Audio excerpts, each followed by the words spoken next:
कैसे हैं आप सभी। आशा करता हूँ आप सभी स्वस्थ हैं, अच्छे हैं। आप सभी का स्वागत है आपके अपने study channel the exam day practice zone.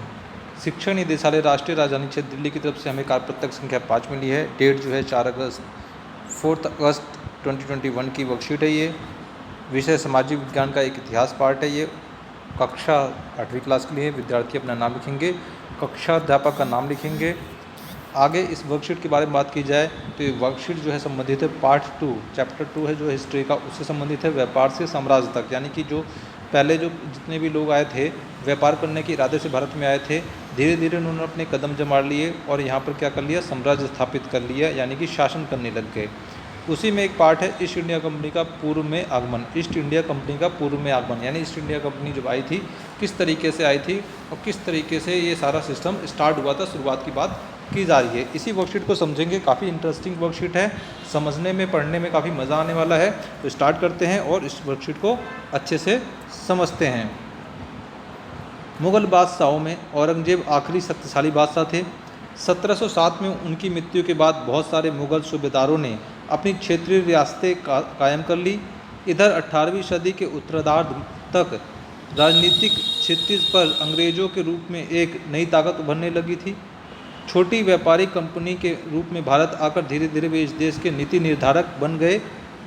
ये कैसे संभव हुआ आइए समझिए। तो यानी बताया जा रहा है कि औरंगजेब जो मुग़ल बादशाह था वो एक शक्तिशाली बादशाह था, क्योंकि उसके छत्रछाया में ही सब कुछ हो रहा था और अपने राज्य विस्तार को कर रहा था। लेकिन उसके मरने के बाद 1707 में उसकी मृत्यु हुई और उसके मरने के बाद सब जो है स्थानीय स्तर पर जितने भी लोग थे, सूबेदार थे और छोटे छोटे जो थे, उन्होंने अपनी रियासतें कायम कर ली, अपने आप को वो स्वतंत्र घोषित कर दिया, एक तरीके से अपना राज अपने तरीके से चलाने लग गए। तो ईस्ट इंडिया कंपनी आई, किस तरीके से आई उसी को समझना है। 1600 ईस्वी में ईस्ट इंडिया कंपनी ने इंग्लैंड की महारानी एलिजाबेथ प्रथम से पूर्व में व्यापार का चार्टर यानी कि इजाज़तनामा हासिल किया। व्यापार का चार्टर यानी कि इजाज़तनामा हासिल किया ईस्ट इंडिया कंपनी किससे, इंग्लैंड की जो महारानी थी उस वक्त एलिजाबेथ प्रथम ने, एलिजाबेथ प्रथम ने उनको व्यापार करने का चार्टर दिया, इजाज़तनामा दिया कि आप जाके व्यापार कर सकते हैं हमारी तरफ से, हमारे देश की तरफ से।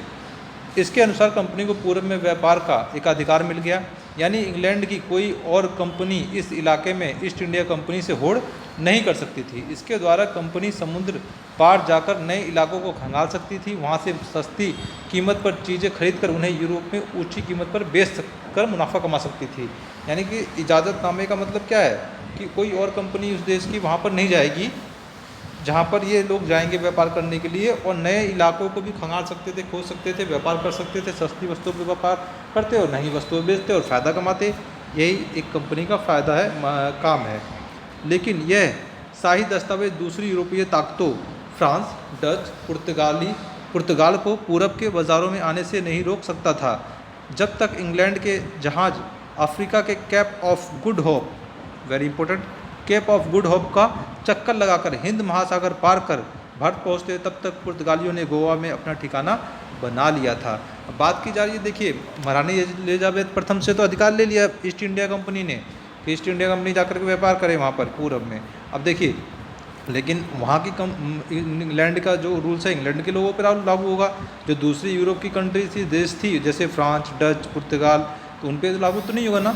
जब तक वो पहुँचते कैप ऑफ गुड होप का चक्कर लगाकर हिंद महासागर पार करके भारत पहुंचते, पहले नदियों से तो होता था। 1600 ईस्वी की बात की जाए तो नदियों से लोग नदियों के द्वारा नाव पे ही व्यापार करते थे, जाते थे एक जगह से दूसरी जगह व्यापार करने के लिए। तो जब तक वो पहुंचते तब तक अंग्रेज यानी कि इंग्लैंड के लोग पहुंचते तब तक उससे पहले पुर्तगाली पहुँच चुके थे।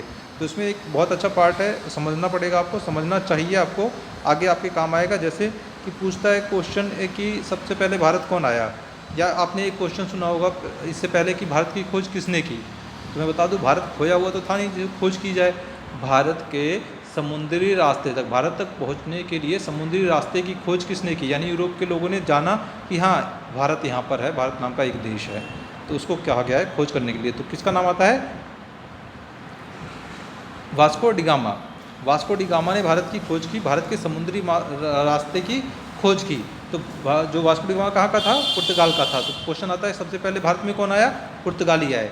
तो सबसे पहले भारत में देखो पुर्तगाली आए, ठीक है, फिर डच आए, फिर अंग्रेज आए, फिर फ्रांसीसी आए, और भी छोटे छोटे यूरोपियन देश से लोग आए, लेकिन मुख्य रूप से आप इन्हीं को याद रखिए। पुर्तगाली आए सबसे पहले, फिर डच आए, फिर अंग्रेज आए, फिर फ्रांसीसी आए। ठीक है, तो इस तरीके से मुख्य रूप से ये है, बाकी और भी आए थे। और पुर्तगाली सबसे पहले पहुँचे और उन्होंने गोवा में अपना ठिकाना बना लिया। यूरोप के बाज़ारों में भारत के बने बारीक सूती कपड़े, रेशम के अलावा, यानी कि यूरोप के बाज़ारों से जो व्यापारी जो थे व्यापार कर रहे थे, क्या ले जाते थे? बारीक सूती कपड़े, रेशम और काली मिर्च, लौंग, इलायची, दालचीनी की ज़बरदस्त मांग थी। कहाँ पर थी? यूरोप में। यहाँ से ले जाते थे और यूरोप के देशों में बेच देते थे, बहुत ज़्यादा मुनाफा कमाने के लिए, बहुत ज़्यादा मुनाफा कमाते थे उससे। तो इससे क्या हो गया कि बहुत सारी कंपनियाँ आ गई, बहुत सारे लोग आ गए यहाँ से व्यापार करने के लिए। तो क्या फ़र्क क्या पड़ा? जब बहुत सारे लोग आ गए तो सभी यूरोपीय कंपनियों के बीच बढ़ती प्रतिस्पर्धा के कारण भारत में इन वस्तुओं की कीमतें घटने लगी। प्रतिस्पर्धा मतलब कंपटीशन हो गया, एक वस्तु को खरीदने के लिए 4 कंपनियां खड़ी हो गई। समझ में आ रहा है? तो उससे क्या होगा कि उनका मुनाफा जो है घटने लग गया, उनका मुनाफा घटने लग गया। अब ज़्यादा चीज़ महंगी खरीदेंगे, फिर वहाँ पर जाकर बेचेंगे तो उतना मुनाफा नहीं हो पाएगा, क्योंकि बहुत सारी कंपनियाँ आ गई। बाज़ारों पर कब्जा करने की इस होड़ ने कंपनियों के बीच लड़ाइयाँ शुरू कर दी, यानी कि कंपनियाँ जो थीं माल रखती थीं, स्टोर करती थीं, और बाद में क्या हुआ, इनके आपस में बीच में लड़ाइयाँ शुरू हो गई। धीरे धीरे इन लड़ाइयों की वजह से उन्होंने अपने आप को सुरक्षित रख करने के लिए बस्तियों की किलाबंदी शुरू कर दी, यानी कि जहाँ पर उनका गोदाम था, जहाँ पर वो व्यापार करते थे, जहाँ पर उनका बहुत सारे लोग रहते थे उस व्यापार से संबंधित, तो क्या करते थे? किलाबंदी कर दी, घेराव कर दिया। तो इस कारण उनका टकराव स्थानीय शासकों से भी होने लग गया। जो स्थानीय शासक जो थे, जिनके देखरेख में ये करते थे सारे काम, ये ऑर्डर लेते थे वहाँ पर आकर के, भारत में आकर के इन्होंने अलग अलग राजाओं से वो लिया, आज्ञा पत्र ली व्यापार करने के लिए, तब जाके व्यापार किया। तो यहाँ पर क्या होने लग गया? स्थानीय शासकों से नाराज़गी होने लगी। क्यों? राज्य का मुनाफा खोने के कारण इन व्यापारिक कंपनियां पहले से दुखी थी, यानी कि ये पहले से दुखी थे, राज्य के जो स्थानीय शासक थे, क्योंकि उनका मुनाफा कम हो रहा था, तो इसलिए टकराव होने लग गया, क्योंकि किलाबंदी करने लग गए, सैनिक रखने लग गए। ठीक है, तो उनको अच्छा नहीं लगा कि सैनिक क्यों रख रहे हैं, किलाबंदी की घेराबंदी क्यों कर रहे हैं, किला क्यों बना रहे हैं इस तरीके से। उदाहरण के तौर पर बंगाल के सूबे को देखते हैं। बंगाल के सूबे की बात की जा रही है। 1651 ईस्वी में हुगली नदी के किनारे पहली इंग्लिश फैक्ट्री शुरू हुई। हुगली नदी के किनारे पहली इंग्लिश फैक्ट्री शुरू हुई, जहां निर्यात होने वाली चीज़ों को जमा किया जाता था। निर्यात होने वाली यानी कि वे वस्तुएं जो हमारे देश से दूसरे देश को जाएंगी उसे निर्यात कहते हैं, और वे वस्तुएं जो हम दूसरे देश से लेंगे उसे आयात कहते हैं। तो ये है, जैसे जैसे व्यापार फैला, कंपनी ने सौदागरों और व्यापारियों को फैक्ट्री के आसपास बसने के लिए प्रेरित किया। यानी कि व्यापार फैला तो क्या हुआ, 1651 ईस्वी में क्या हुआ, व्यापार फैला। इंग्लिश कंपनी इंग्लैंड की कंपनी ने व्यापार शुरू किया, फैक्ट्री शुरू किया, तो क्या हुआ कि वहाँ पर आसपास बसना भी पड़ा। सौदागर व्यापारी जो आते थे कहीं तो रुकेंगे ना, वो पूरे झुंड में आते थे, बहुत बड़ी संख्या में आते थे, तो कहीं ना कहीं रुकेंगे। 1696 तक आते आते कंपनी ने इस आबादी के चारों तरफ एक किला बनाना शुरू कर दिया। अब 1651 में शुरू किया इन्होंने व्यापार, ठीक है, ईस्ट इंडिया कंपनी ने, और 1696 तक आते आते क्या कर दिया कि किला बनाना शुरू कर दिया, जहाँ पर रहते थे, जहाँ पर एक तरीके से बस्ती बन गई उनकी, है ना। तो 1698 में मुग़ल अफसरों को रिश्वत देकर, मुग़ल अफसर यानी कि मुग़ल जो स्थानीय शासक थे, उनके जो अफसर थे जो काम करते थे, तो उस वक्त भी रिश्वत चलता था, है ना। रिश्वत देकर 3 गाँव की ज़मीन भी खरीद ली, 3 गाँव की ज़मीन खरीद ली, जिसमें एक गाँव कालीकाता था, जो बाद में कलकत्ता बना, है ना। पहले कालीकाता कहते थे, फिर कलकत्ता कहते थे, अब इसे क्या कहते हैं, कोलकाता कहा जाता है अब इसे। कंपनी ने मुग़ल बादशाह और जो कोलकाता जो है अब पश्चिम बंगाल की राजधानी है ना, क्षेत्र उसका बढ़ गया है, व्यापक हो गया है। कंपनी ने मुग़ल बादशाह औरंगजेब से फरमान प्राप्त कर लिया। तो कंपनी ने मुग़ल बादशाह किससे प्राप्त किया, औरंगजेब से प्राप्त किया, ठीक है ना, जिसके अनुसार कंपनी बिना शुल्क चुकाए व्यापार कर सकती थी, यानी कंपनी को शुल्क नहीं चुकाना पड़ेगा, व्यापार करेगी। हालांकि यह अधिकार सिर्फ कंपनी को मिला था, कंपनी को व्यापार मिला था, क्योंकि कंपनी में दिखाया गया होगा कि घाटा चल रहा है या जो भी है, इनके बीच में समझौता हुआ होगा, तो कंपनी को मिला था, लेकिन अधिकार सिर्फ कंपनी को मिला था, ना कि कंपनी के अफसरों के निजी व्यापार के लिए। लेकिन उन्होंने भी शुल्क चुकाने से इनकार कर दिया, यानी कि कंपनी के जो अफसर जो थे उनका व्यापार जो चलता था अलग से, उन्होंने शुल्क चुकाने से इनकार कर दिया, जबकि जो अधिकार जो मिला था कंपनी को मिला था, जिससे बंगाल में राजस्व वसूली बहुत कम हो गई। कंपनी का व्यापार कम हो गया, वो अपने तरीके से व्यापार करने लग गए, तो कंपनी के पास कम राजस्व आ रहा है, यानी कि वहाँ के जो नवाब है उनको कम राजस्व मिल रहा है। नतीजा बंगाल के नवाब मुर्शीद कुली खान ने इनका विरोध किया। मुर्शीद कुली खान ने इनका विरोध किया, जो कि बंगाल के उस वक्त नवाब थे। तो इस तरीके से ये थोड़ी सी स्टोरी थी, आगे और भी आएगी और कुछ क्वेश्चन है जिसको पढ़ेंगे समझेंगे। और एक कोविड का मैसेज भी है, क्या है, 2 गज अथवा 6 फीट की शारीरिक दूरी का पालन करें और अपने आप को सुरक्षित रखें। इन क्वेश्चन को भी हल करते हैं, जिससे और ज़्यादा क्लियरिटी हो जाएगी आपको। चलिए, तो इसका इनके 3 जो क्वेश्चन थे उसमें फर्स्ट क्वेश्चन क्या था, ईस्ट इंडिया कंपनी को व्यापार के एकाधिकार चार्टर से क्या फ़ायदा मिला।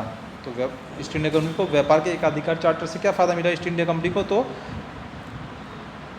क्या था, ईस्ट इंडिया कंपनी को व्यापार का एकाधिकार मिल गया। ये एकाधिकार का मतलब क्या होता है, इंग्लैंड की कोई और कंपनी इस इलाके में ईस्ट इंडिया कंपनी से होल्ड नहीं कर सकती थी, यानी कि सिर्फ वही उसी को अधिकार मिला था और कुछ दूसरे को कंपनी को अधिकार नहीं मिला था। कोई दूसरा व्यापार नहीं कर सकता था, ईस्ट इंडिया कंपनी से होल्ड नहीं कर सकता था।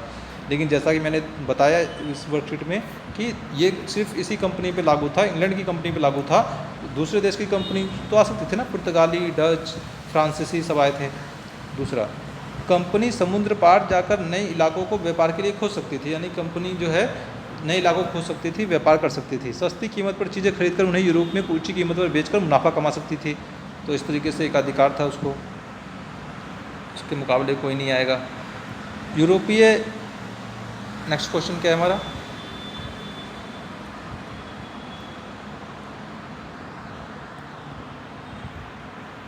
देखिए, यूरोपीय व्यापारी भारत के किन वस्तुओं को यूरोप ले जाकर बेचना चाहते थे, धीरे धीरे उनका मुनाफा कम क्यों होने लग गया। 2 क्वेश्चन इसमें कि किन वस्तुओं को यूरोप ले जाकर बेचना चाहते थे भारत से और उनका मुनाफा कम क्यों हो गया। ठीक है, तो देखिए इसमें क्या है, यूरोप के व्यापारी भारत के बने बारीक सूती कपड़े, रेशम के अलावा काली मिर्च, लौंग, इलायची, दालचीनी यूरोप ले जाकर बेचना चाहते थे, क्योंकि यूरोपीय बाज़ार में इन वस्तुओं की ज़बरदस्त मांग थी, यानी कि वहाँ पर उनकी डिमांड करते थे लोग, इन वस्तुओं की ज़रूरत थी, वहाँ पर पसंद करते थे लोग, तो अच्छी कीमत देते थे, तो इस वजह से करते थे। दूसरा, सभी यूरोपीय कंपनियों के बीच बढ़ती प्रतिस्पर्धा के कारण भारत में वस्तुओं की कीमतें बढ़ने लगी और मुनाफा घटने लग गया। तो बहुत सारी कंपनियाँ आ गई व्यापार करने के लिए, बहुत सारे व्यापारी आ गए, तो क्या होने लग गया, दोनों सब में प्रतिस्पर्धा होने लग गया, कंपटीशन होने लग गया, तो क्या होने लगा, मुनाफा जो है कंपनियों का घटने लग गया। आपके जीवन से संबंधित क्वेश्चन तीसरा क्या है, आपके जीवन से संबंधित किसी भी क्षेत्र में एकाधिकार आपको किस प्रकार प्रभावित कर सकता है, अपने जीवन के किसी उदाहरण के द्वारा विस्तारपूर्वक लिखिए। यानी कि आपका ये पर्सनल एक्सपीरियंस लिखना है, आपका अपना कारण लिखना है। एकाधिकार का मतलब आपको पहले समझाया गया है और दोबारा समझिए। एकाधिकार यानी कि किसी एक व्यक्ति या कुछ लोगों का अधिकार रहता है कोई भी काम करने के लिए। तो जैसे व्यापारी को एक अधिकार मिल गया था इंग्लैंड की कंपनी को, ईस्ट इंडिया कंपनी को, तो वैसे ही है। तो इसमें क्या आप अपना एक्सपीरियंस लिखेंगे, मैंने थोड़ा आपको आइडिया दे देता हूँ। एकाधिकार से अभिप्राय है कि बाजार में किसी वस्तु या सेवा पर किसी एक कंपनी या सीमित लोगों का अधिकार होना, जिससे वे उस वस्तु या सेवा की कीमत को अपने अनुसार बढ़ा सकते हैं, कीमत को बढ़ा सकते हैं, या किसी चीज़ की डिमांड हो गई, स्टोर कर लिया, है ना, स्टोर कर लिया मतलब एकत्रित कर लिया बहुत सारी चीज़ें खरीद करके, और फिर जब बाज़ार में उसकी कीमत बढ़ेगी तो बेच देंगे। तो इस तरीके से कर सकते हैं। तो उदाहरण, एक व्यक्तिगत उदाहरण मैंने दिया है, ठीक है, आप और भी उदाहरण दे सकते हैं, या अच्छा उदाहरण है। उदाहरण क्या है, दिल्ली में दिल्ली मेट्रो का संचालन एक अधिकार का उदाहरण है। एक अधिकार यानी कि दिल्ली में दिल्ली मेट्रो चल रही है, कोई और मेट्रो तो चल नहीं रही है, किसी और कंपनी की या कोई और एक चल रहा हो, कोई और संस्था चला रही हो। पिछले कुछ वर्षों से दिल्ली मेट्रो में बेहिसाब किराया बढ़ाया है, यानी कि ज़्यादा किराया बढ़ा दिया है। मेट्रो संचालनकर्ता द्वारा कीमत बढ़ाने से हमारे पास कोई दूसरा मेट्रो विकल्प नहीं बचता है, यानी कि मेट्रो से अगर जाना है आपको तो इसी मेट्रो से जाना पड़ेगा। कोई और एक और कंपनी की मेट्रो चल रही होती तो हो सकता है वो इतना किराया नहीं बढ़ाता, तो हम उस मेट्रो से चले जाते, है ना। जैसे कि आप बस से जा रहे हैं या ऑटो से जा रहे हैं, ऑटो वाले ने ज़्यादा किराया मांगा तो आप बस से चले जाते हैं, फिर बस वाले ने मांगा तो आरटीओ से चले जाते हैं या कोई और साधन से चले जाते हैं, है ना, इस तरीके से। तो यहाँ पर क्या है, सिर्फ मेट्रो है तो हमें मेट्रो से जाना है, चाहे किराया बढ़ा दे तब भी हमें, तो जिससे बढ़े हुए किराए को सहन करना पड़ता है। तो एकाधिकार का ये हमें नुकसान होता है, ये व्यक्तिगत जो है लिखा गया है। उम्मीद करता हूँ इनको तीनों क्वेश्चन को आप अच्छे से कर पाएंगे, समझ में आया होगा। शेयर कीजिए, पढ़ते रहिए, सब्सक्राइब कीजिए, अपना ध्यान रखिए, टेक केयर।